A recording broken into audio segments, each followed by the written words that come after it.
All right, what is going on, everyone? Welcome to another Monday episode of Jake and Friends. At first, I really did not like this title, Sarah. I really was like, it's too soft.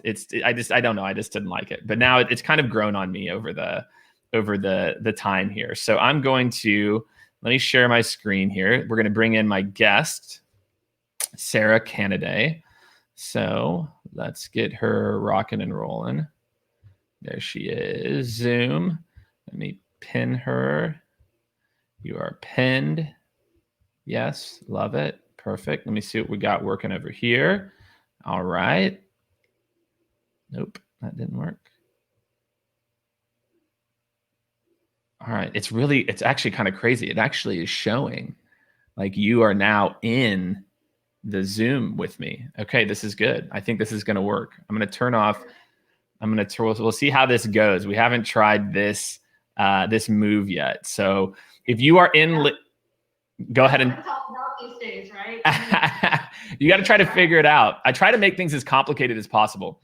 Yeah. That's really my go-to move. Is like, how can I just to like increase the complexity to try to find new ways to push the envelope. So everyone, if you're on Zoom, do me a favor, just drop a quick, we can hear you, things sound good. If you are on LinkedIn, drop a quick like, just hit the like button. Let us know if there's audio issues, if you can hear us.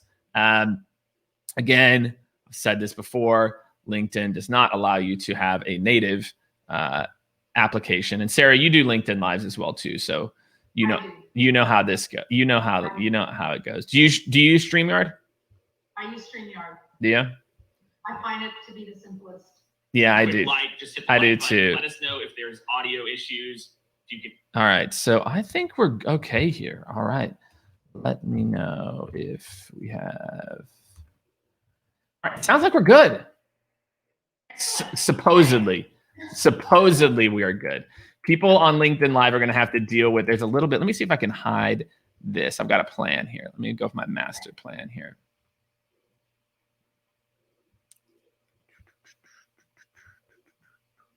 That didn't work. Speaker view, gallery view. I think there's a way that I can make you like spotlight video. Hold on. Damn it. I'm pretty good. Actually, I feel like I do know this relatively well. What is a spotlight video? Does anyone know what that means? Like what a spotlight video is on Zoom? I think it's the same thing as speaker view. Is it? Okay. Yeah. All right. So I had in their full screen. Don't want to do that. Let's see if we can do that. All right. We're going to roll with this. Right? We're going to roll with this. We're going to do the best that we can. It's actually pretty good, I think. Again, if you're on LinkedIn, let us know. We appreciate you joining. We're going to be talking leadership. We're going to be talking coaching.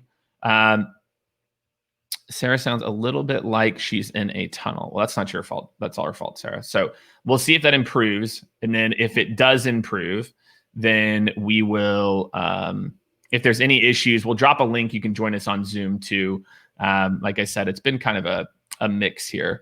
So Sarah, why don't you start? Do you want to tell a little bit about your background, about what you're up to and what you're doing now? Sure. I probably share a similar background to many of your listeners. I spent about 13 years in the corporate world in operations, in the very sexy industry of insurance. I hope I'm not offending anybody by saying that. Promulgating rates, underwriting, not the sexiest, but nevertheless, I was in the operations side of things. Okay. Best part of my job, the one I loved the most was the people side of the job, leading others, studying behavioral science, that sort of thing.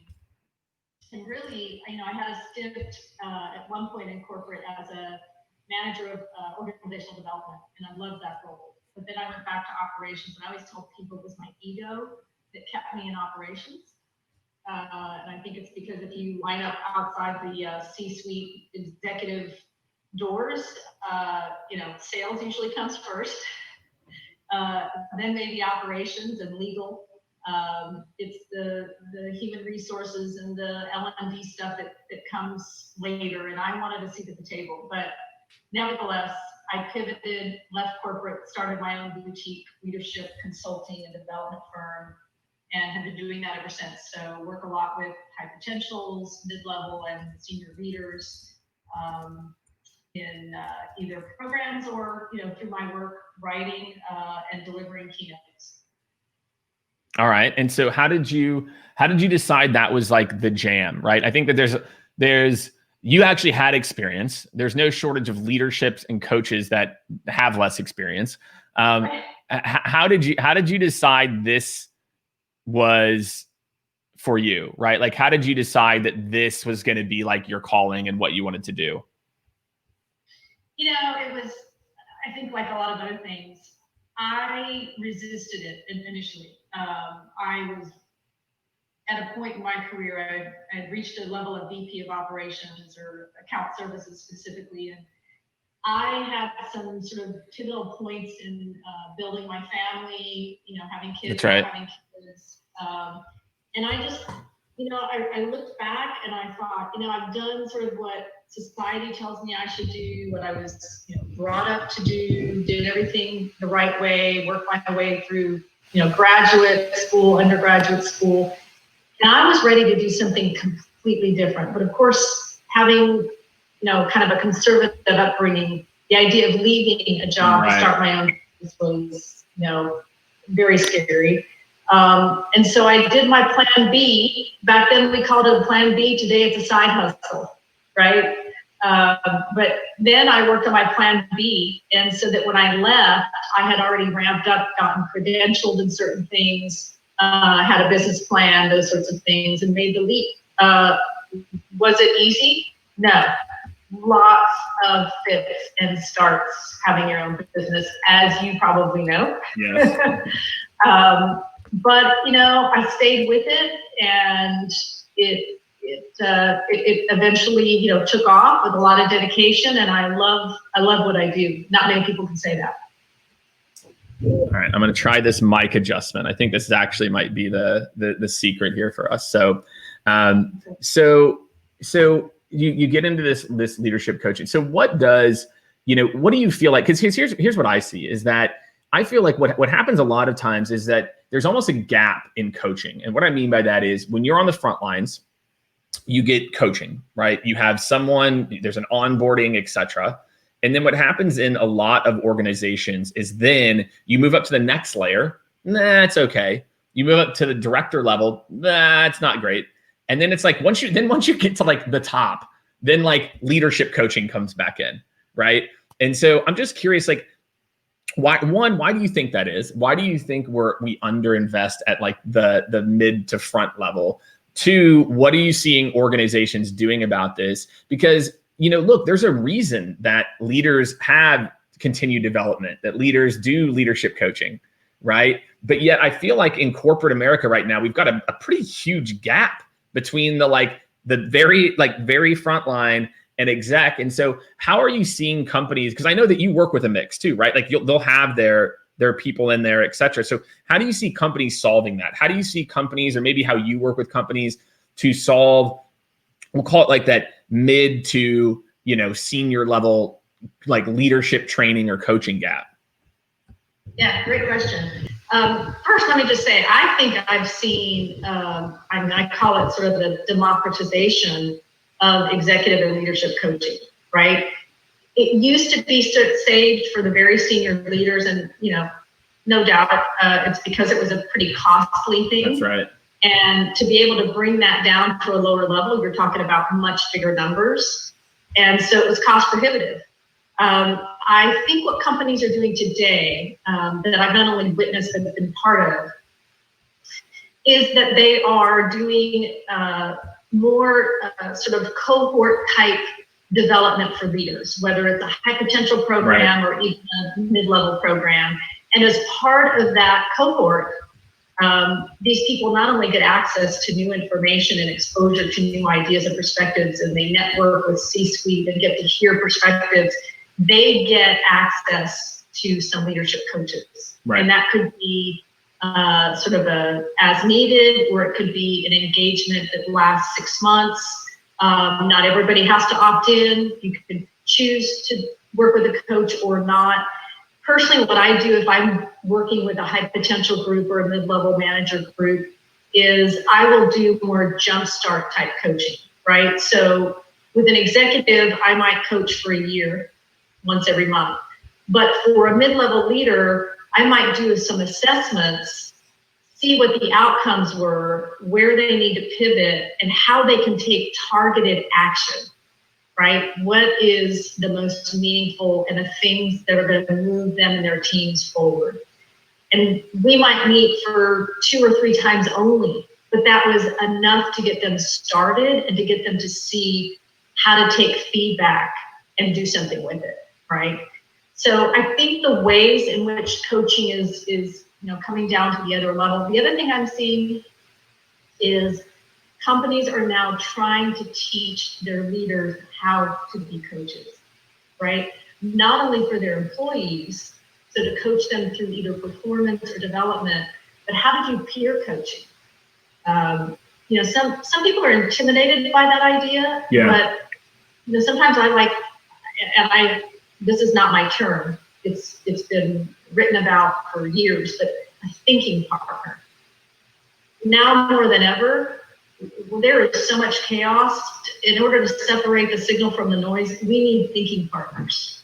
It's critical. And so companies are actually training their leaders how to take advantage of having a thinking partner or a mastermind group, and then how to coach others. So that's what I'm seeing. Yeah, so even if they can't do it all themselves, there's a structured process for this.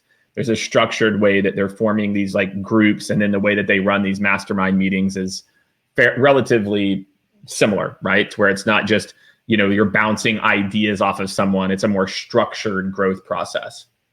Right. I mean, the first thing I think we do with leaders is because leaders are planners and leaders are fixers. And we have to sort of retrain leaders as thinking partners and as peer coaches to resist trying to fix.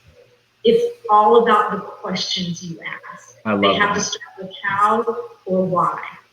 Because really you're trying to help the person think through something. Now, having said all that, I should tell you that I don't think I'm a particularly good coach, and I'll tell you why. I tend to be more consultative.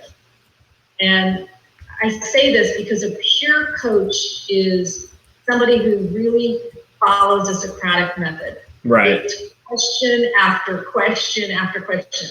Let me tell you, if I walk into an executive's office and I stay with that line of methodology, he's going to wonder what the heck he's paying me for. I think a question or two is good, but eventually I like to share strategies. I like to help people operationalize the theory, because that's what leaders crave. They're fine with giving them some theories, but then tell them exactly what to do. When you tell me how to communicate and to bookend my messages so that they are more relatable, what do you mean? What kinds of words can I use? What's a phrase? Right. And so in that respect, I don't consider myself the best coach. I'm a mix of a coach and a consultant. Right. I mean, how we kind of phrase that is also the difference between and I think this is where a lot of people struggle. There's teaching, coaching, mentoring, and performance management.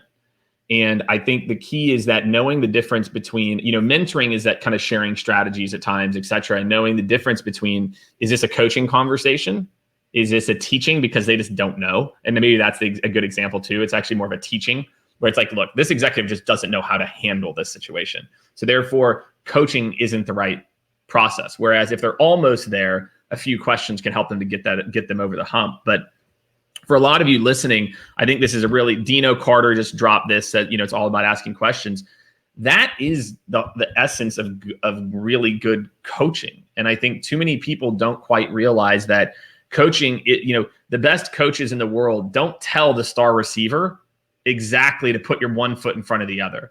Instead, they help to understand what's working, what's not working, and helping them to understand why certain things are happening. And so I think it's a really good call out that it's very situational, right? And we did a coaching training for my leadership team last week. So this is very top of mind, Sarah, where one of the conversations you said one thing. We started the training with this idea that everyone is already creative, resourceful, and whole. They don't need you to fix them.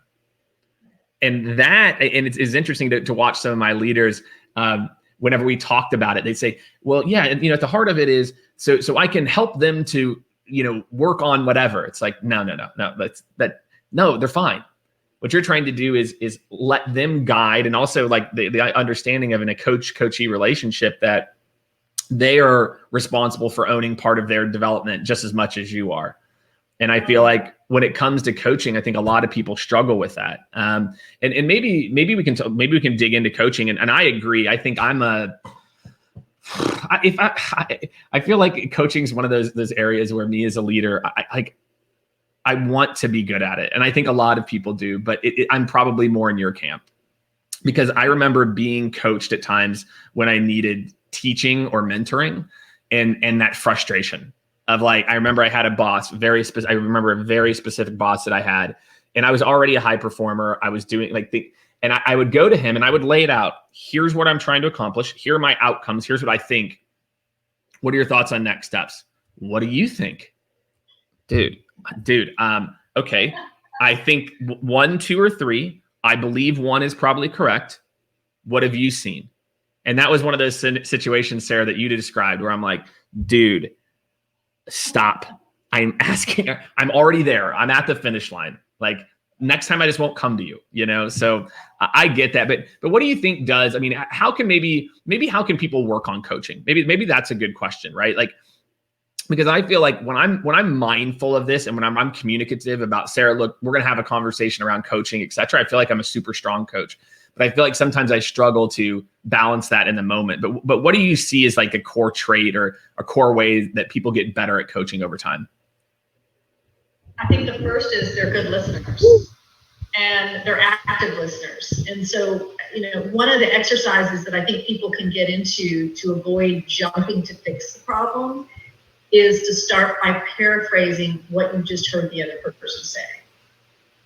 So if I understood you correctly, you got feedback, and your takeaway from that feedback is that you shared too much in the presentation. You diluted the message, you diluted the opportunity because you overshared. Is that what I'm hearing you say? So you're really listening, and you're listening for how they're interpreting it and how they've processed it and internalized it. And then you can begin to ask better questions. What other proof or examples do you have that is the takeaway here?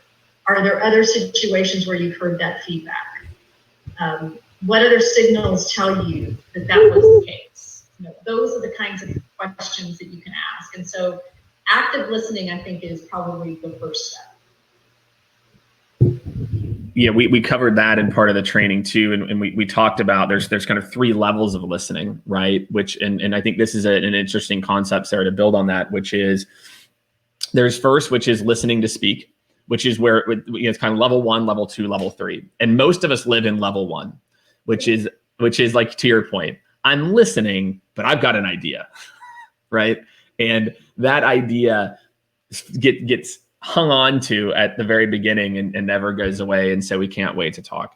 Then there's level 2, which is listening to hear, which is, again, and I think that's the first stage of what you would call active listening, which is the idea of like, I'm present, I'm here. And then the ideal state is moving to global listening, which is level 3, which is, I'm thinking about all the other things. I'm reading the body language. I'm thinking about, oh, you know what? I know Sarah was out for 2 weeks, so she's thinking about some different things.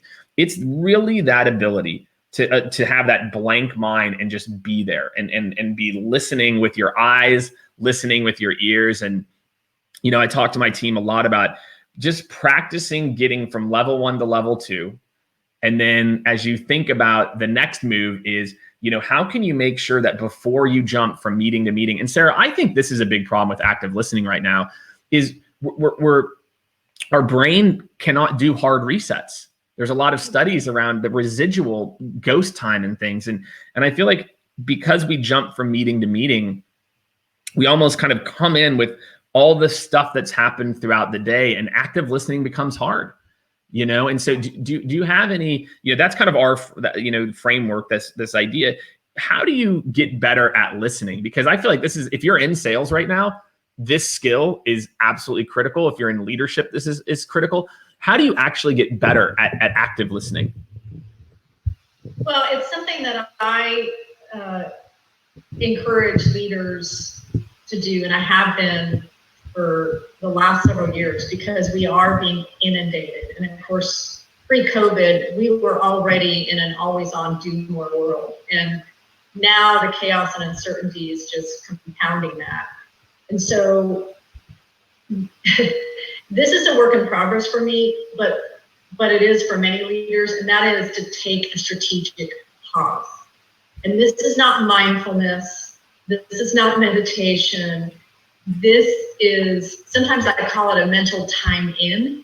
Okay. Because you're actually doing a lot when you have cleared your calendar daily or weekly for an hour, for 30 minutes, and you let everything you've read, heard, seen marinate, so that you can begin to separate the signal from the noise, so that you can maybe make connections that you didn't make in the moment because you were running from meeting to meeting, where you can look at your notes while you were meeting and you starred and circled something that was an idea, but the minute you left the meeting, you're back to fighting fires and that idea never saw the light of day.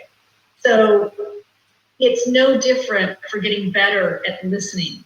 If you feel that everything that's been ruminating in your mind has finally been filed somewhere, you've prioritized, you've separated what you need to know from what you don't, you've tuned in to something that you may have missed while running around, and you're tuning into your people and thinking about their circumstances, then when you're in meetings, I think you're more present. Because really that's what it's about. How can you be more present? And that is such a challenge for us today.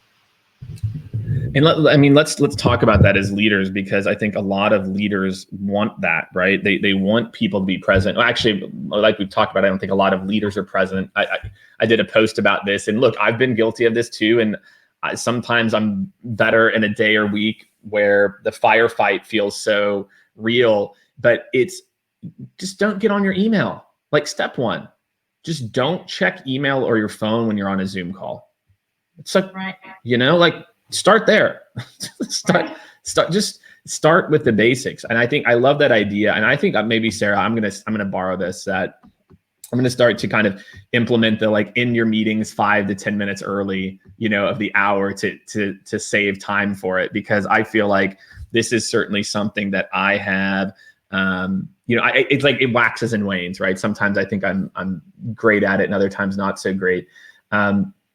Again, so we talked about some ways to kind of practice listening. We've talked about some ways to really think about, being present. What are some other things that you can do to be present? So you talked about the pause. Are there other things you've seen executives or individuals do to, like you said, it's not necessarily mindfulness, but center themselves, or any other techniques around being present? Because I feel like, candidly, so much disconnect comes from that, right? So much disconnect comes from, I'm just scrambling to take the note to get to my next thing. I'm not really present. I'm not understanding when to come back to it, when to double click on it. So any other things that you think in the moment? Mine is this, my stupid advice is just don't be on email and don't be on your phone. That's my advice. What advice to, again, be more present? Are there things you've seen, over time, or maybe are there behaviors of successful executives that you've seen over a period of time? Well, the one I can think of immediately is much more relevant to right now, because there is so much uncertainty that I think people, again, and their teams, they're ruminating, and that takes up so much brain power. And so what I tell leaders and what I tell professionals is, take time to do scenario planning, just like you would for your business. So if you're worried about the uncertainty of what might happen to you or your team because of the pandemic, because of everything that's going on, you know what? Go ahead and take the time to do scenario planning around the worst case scenario. Get it done. Get it done and over with. I mean, just flesh it out. That way it's out there, it's on paper. You've catastrophized it enough. And strangely enough, doing that kind of lets you put it aside. The same thing with what you're reading and the news you're watching. Give yourself boundaries around the amount of time you're going to watch news because none of it's positive, and then put it aside. I'll even write, if I have some concerns about something, I'll even physically set boundaries around where I'll write my notes that are concerning me and flesh them out so that when I come to my office, there's a boundary zone. My office is my productivity. It's moving forward. That doesn't mean I'm not worried. I'm like everybody else, but I've sort of put boundaries around it and I've fleshed it out so that it's not continually in the back of my mind. Does that make sense? Yeah, it does. I mean, it sounds like a lot of this is just taking it. Again, a lot of this is just giving yourself those pauses though, right? Like to be able to write it down. For me, I practice a habit, and my team knows about it. And I have a calendar, a reoccurring calendar invite. It's at 7 a.m. every morning. Sometimes sometimes it's 7:30, right? But the invite's at 7, and it's called Yesterday's To-Dos. And so what I do is I look at my to-do list, and at the end of a day, and I just slot everything in. So it's like, this actually has to get done tomorrow. So guess what? That goes in tomorrow's yesterday's to-dos. This thing, like I need to review something, I put that in Thursdays. And what it's allowed me to do is look, of course I think about work at night, but I spend more time thinking about people than I do stuff, right? Like I spend more time, but I like this idea. Again, I'm going to steal this one of like, I'm just going to write down, like, even there's people details, like best case scenario, worst case scenario, and get that out of the head too. Maybe that will help. Even more. I call it making an unbreakable appointment with yourself. It is sacred. And to be, relentless and unapologetic about protecting it, and frankly about other things you take on. I always tell people your stop doing list is as important as your to-do list. And again, because you need that time to think. How do you feel like, again, and like, let's talk a little bit about today, right? Let's talk about the situation that's happening now. We've got a few questions kind of teed up here. How are you seeing both leaders and employees adapt that relationship successfully? What are some of the more successful leaders you're seeing in how they're working with their teams? And then on the flip side, you hear them also talk about their people too. What do you feel like, any individual is doing, whether they're on the front lines or in leadership, to better cope with these scenarios, to stay engaged, to keep a coaching and growth mindset? I feel like there's a certain group of people that have maintained a growth mindset and another group that are just in like, hold on and let's just see what happens mindset. Yeah. Right. And so what are you seeing leaders do that, and just distinguish maybe too, you talk to a lot of different leaders on a given day or week, and kind of the, what's not the right thing to do, and what are some of the things that you're seeing top leaders do? Sure. Well, I'll start with the positive. I think that leaders who are sort of setting themselves apart are looking at this as it sounds Pollyanna, but they're almost looking at it as an opportunity. They're finding the silver linings in what's going on. So they are, sure, they're uncertain, but instead of telling their team, I don't really know, or worse yet, not communicating at all because they don't know, they're coming right out and sharing, here's what I know, here's what I don't know. In other words, they're trying to put some structure around the unknown. And they're trying to reconnect their team to the purpose, right? Because that's their North Star. Their purpose is not changing in most cases. So they're reconnecting them to what hasn't changed, right? We're still, our mantra is still X. We're still here to serve Y. We're on target to do X. So sharing very mindfully, being vulnerable, saying, I may not have all the answers, but here's what I do know. Yeah. I think leaders are also getting more comfortable with making decisions without all the answers. That's what I'm seeing in some robust leaders.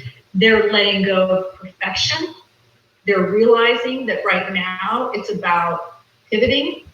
It's about prototyping. It's about listening and reacting to what's working and what's not. It is about not just checking on the status of things and work with their people. It's checking on them as individuals. And it's being very mindful of their communication. So, if you're working for a big company right now and you're a leader, you may desire to have quite a few either daily huddles or weekly meetings, but your company now suddenly has this new, movement towards all of these, all hands meetings. And so next thing you know, an employee can have umpteen meetings throughout the week and the day. And so what I'm finding and what I've suggested to leaders is, if you can, maybe dial back some of the communication. So do a daily digest in the form of an email, or video is even better. Hey guys, just want to give you some updates. Now it's obviously it's one way, it's a dialogue. You can still put your emotion behind it as a leader. You can still put your rationale behind what you're explaining, but preserve those team meetings or interaction for letting others kind of share what they're struggling with and helping each other, and more importantly, for what's innovative, what's working, what's not. As a leader, you can say, what am I missing? What have we left out? It's precious real estate. So instead of using that real estate to data dump, do it differently. Do it differently. I love that. I think that's such an important point for leaders. Like, I think, look, I think leaders get lonely too, right? Yeah. Right. And just like other people, it's literally, Sarah, you would have loved this. So in our all hands, I do a section just to open it, called Jake's House, where I also pick an interesting video that I think is funny. I brought back Master P, No Limit Soldiers, which most people didn't even understand who Master P was, but that's okay. But I literally, one of the subject was meeting hell, that I had met with two different people leading groups, and they walked through it, and one had 9.5 hours of meetings a week. We're a small company. I'm just like, okay, there's an issue. And so we're literally like systemically working on consolidating, eliminating this exact issue. And again, I think to your point, there's other ways to still have meaningful connection that might not be people in a room or in a virtual room that have to meet at that exact time and walk through things. I really like that idea. I think that is, if you have a tangible takeaway, I think that's a really easy one. I've got a woman on my team. She does that. She'll send the email, and then she'll send a video. And it's great. Like, I get all the color that I need. I've tried to, instead of sending a text or something, I'll send like the voice memo text. And I find that eliminates, the need for that. Oh, do you have 2 minutes to catch up? It's always 25, right? Like, and just sending a voicemail on your text or on a different medium, I found to also be very, very successful. So what about the flip side? That's what we're seeing positive. So they're finding ways to connect in different ways. They're being mindful of time from their team. What are some of the traps that you think, at least, and maybe it's not even the negative, that just people should be more aware of, that these are the traps that you see people setting for themselves right now, And then, the other thing I'd like you to talk maybe a little bit about, Sara, is the coachee side of the coach relationship. And maybe we can go one, then two, which is that I think a lot of people view development as a one-way, like to your point, something that is done to you versus being, coactive. There's a book and I don't know if you subscribe, it's called Coactive Coaching, which is the idea of like, it's here. Like, it's not here, it's here. And if you don't participate, then that's also on you. So maybe let's talk about what are some of the traps that you see people falling into now. And then if you're on the front lines, how can you help to be a more active part of the coaching or an active part of the relationship? Sure. Well, I'll take your first question about the traps that leaders, I think, fall into. And again, I think it's no fault of their own. Like I said, leaders are doers, they're planners. The trap I'm seeing is that leaders are not setting boundaries for themselves because they are still expected to meet objectives and at the same time help their team figure this stuff out. And so they are wearing themselves thin. And the work from home actually makes it harder. I mean, even my husband and I were talking, a week or two ago, and we've noticed, man, you don't get up anymore for lunch. And so next thing you know, it's 3, 4 o'clock, you haven't eaten anything. Yeah. Downing coffee all day. Dinner starts to get later and later. And so, that's the biggest trap I'm seeing. And frankly, it was a trap I saw even pre-COVID. I was already seeing leaders who were trying to be more tethered to their smart devices, working more hours and doing more. And that strategy, frankly, no longer works. It just doesn't. And so I think it's to those leaders, what I want to say is they need to set boundaries for themselves, literally, figuratively, be realistic about how much they can do, let go of perfection, be okay with not having the answers or being the expert in the room. Don't hide because you don't have the answers. People need to hear from you. You are the presence.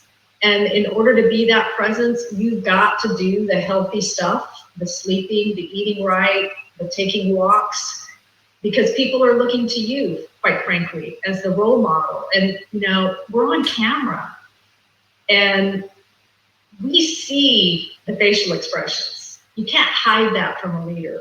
You see whether or not they're in tune to their team's emotions and their reactions. And you really do pick up on the energy, and that's critical right now. So not being aware of that can just snowball. So those are some of the things I'm seeing that aren't working, or over communicating, right? Right. Constantly pushing information. Yeah. It's so much. It's so hard, right? Again, but to your point, we were already heading down this path. Like, it's not like this just exacerbated it and, maybe even made some regression to kind of those behaviors, right? Because I feel like, we'll save talking about work-life balance for another day. But I really feel like what you're talking about, what I did is last month, I made it mandatory for everyone to take 2 days off, like consecutively, like they had to, because I saw it. And then when I realized, I'm like, well, Jake, that means you have to do it too. So, I've got to stop doing it, et cetera. And so I think that's it, is that as a leader, you set the example.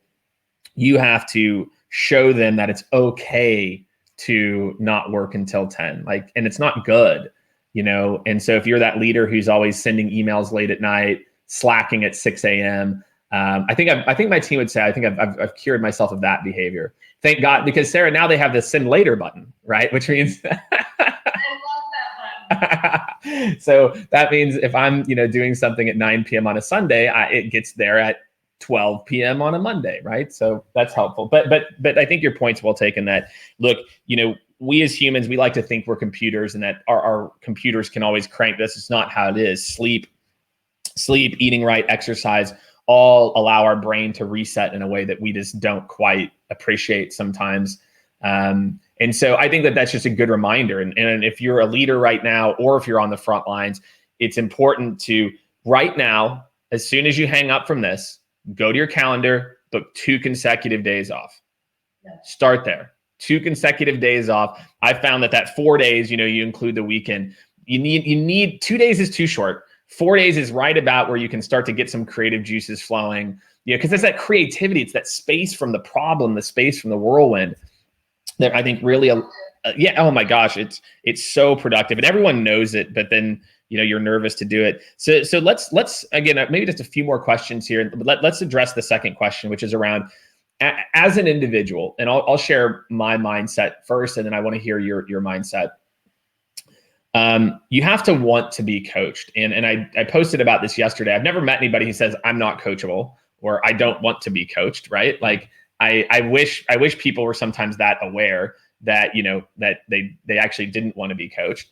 But how do you become more coachable? How do you become someone who's able to grow and to take more and more feedback? Well, I think, when you first asked the question about this idea that it's about co-creation, right? And from a leader standpoint, I think that's why for years leaders resisted the coaching process, because A, it can be time consuming, and B, it felt like the onus was on them to come up with a development plan for every one of their employees. And that's not the case. If it's done well, the onus is really on the employee. They own the development plan. Now, the leader can help guide them, or maybe open doors, or make connections to people who work in that space, or to resources or training. But really, it's the onus is on the person.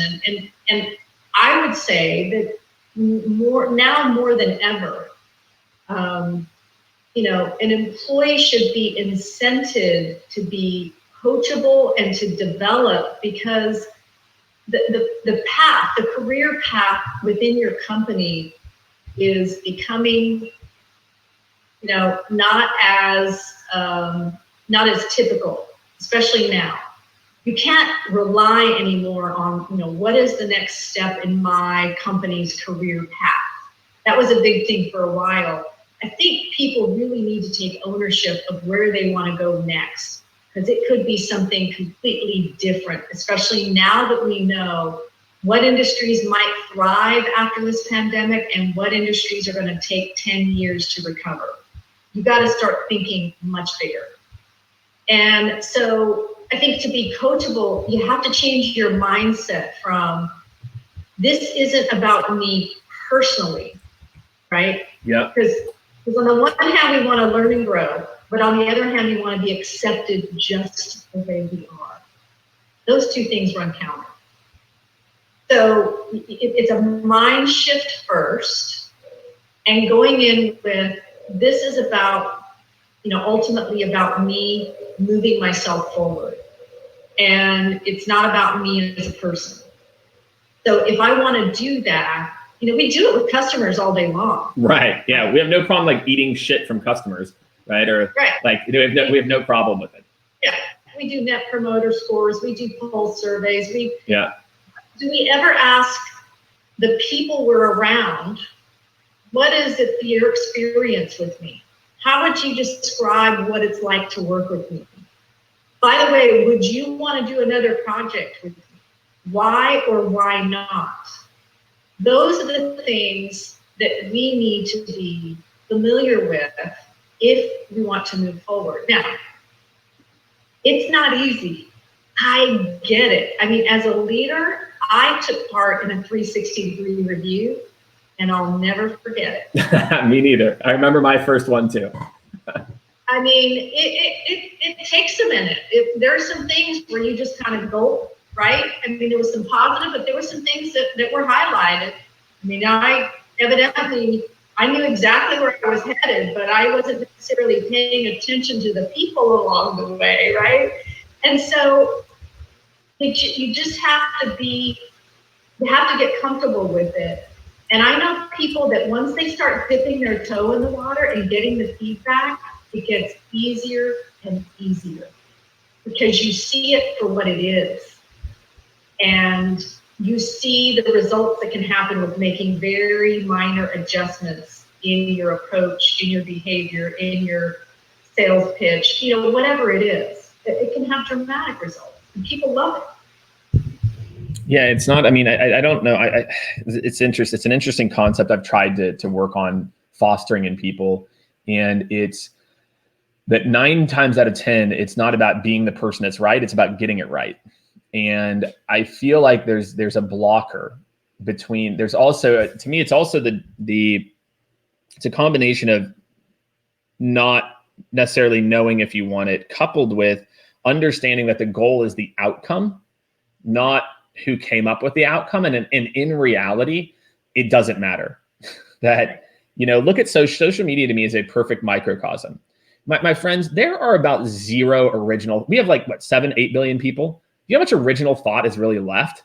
Not very much, right? There is some, right? But I feel like people they're so obsessed with having to be the ones to be right. And I don't know what it was. Maybe it was because I did grow up in sales. And I realized, look, I'm not in a territory competing against these people.